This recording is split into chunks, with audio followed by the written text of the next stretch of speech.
Hey everyone, and welcome! Today we are jumping into the 19th century to figure out how our world, got so connected. It's an incredible story, full of trade, new technology, and massive changes. So let's get right into it. And a special shout out to all you Class 10 students. I know this chapter is a big one for your exams, right?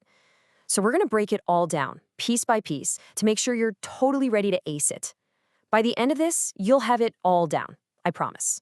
Okay, but before we dive in, do me a quick favor. If you want more explainers just like this one that make learning super simple, hit that subscribe button for the A1 Institute channel. Oh, and don't forget to like, share, and drop a comment. It really helps us make more of these for you.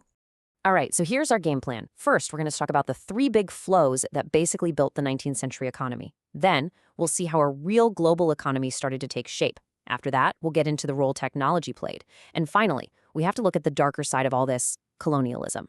First up, the world's three flows. Seriously, if you get this concept, you've unlocked the key to the whole chapter. You can think of these flows as the engine that made the entire 19th century global economy go.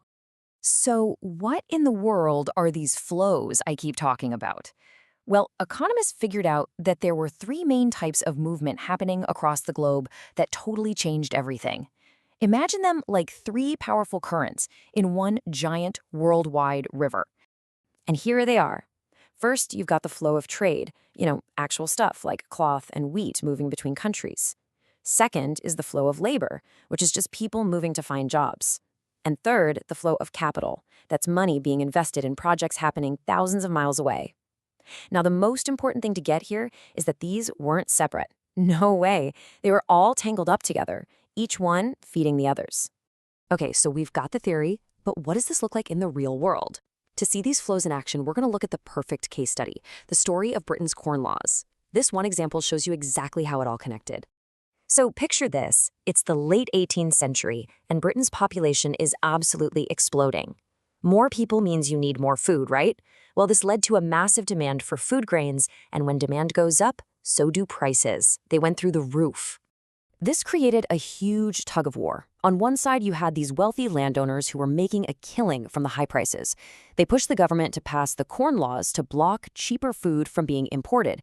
But on the other side, you had all the people living in cities, plus the factory owners, who were really unhappy about expensive food and forced the government to get rid of those laws. And the moment those Corn Laws were gone, wow, the consequences were huge. All of a sudden, it was way cheaper to just import food than to grow it in Britain.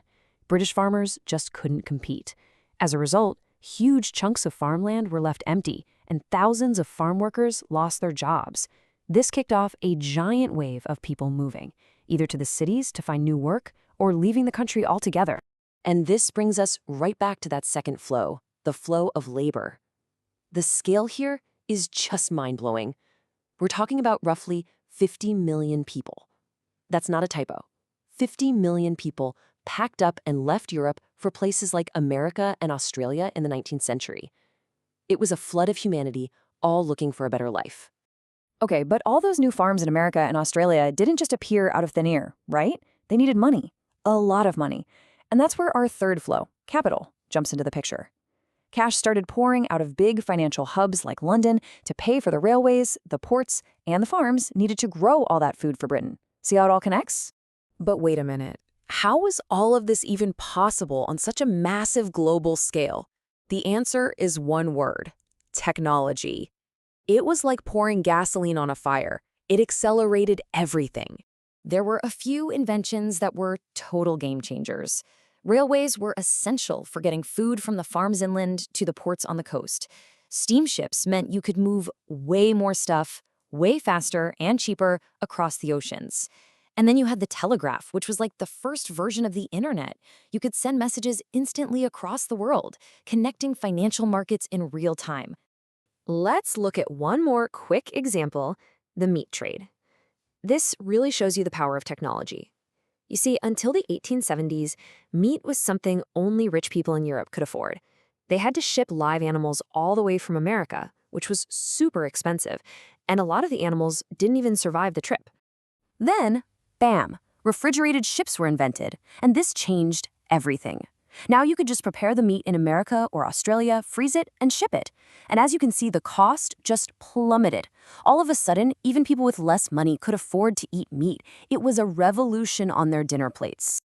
But, and this is a really big but, this whole story of amazing progress and connection has a much, much darker side. This new global economy didn't benefit everyone. For many people, it came at an absolutely terrible price. And that brings us to colonialism. It is so important to remember that this prosperity was not shared, not even close. For huge parts of the world in Asia, Africa, and the Caribbean, joining the world economy wasn't a choice. For them, it meant the exact opposite, losing their freedom, their land, and their way of life. This quote from your textbook really says it all. The expansion of European power brought on incredibly painful changes for colonized people. Their economies were basically hijacked and forced to serve the needs of others, and the brutal consequences of that are still being felt today. Okay, I know that was a lot to take in, so let's boil it all down to a simple exam-ready summary. If you only remember 3 things from this whole chapter, make it these 3 points. Number 1, the entire 19th century global economy was built on those 3 interconnected flows, the movement of goods, people, and money. Number 2, the story of Britain's Corn Laws is the perfect example of how all 3 flows were linked. And number 3, technology was the turbo boost. Inventions like railways and refrigerated ships made this global system spin faster than ever before. I really hope this explainer helped make this complicated chapter feel a bit more simple. Now, if you want to go even further and get detailed notes, one-on-one expert help, and everything you need to absolutely crush your exams, please get in touch with us at A1 Institute.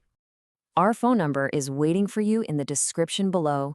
And don't stop here. We have other explainers that cover the rest of this chapter, so be sure to check them out. Thanks for watching, and good luck with your studies.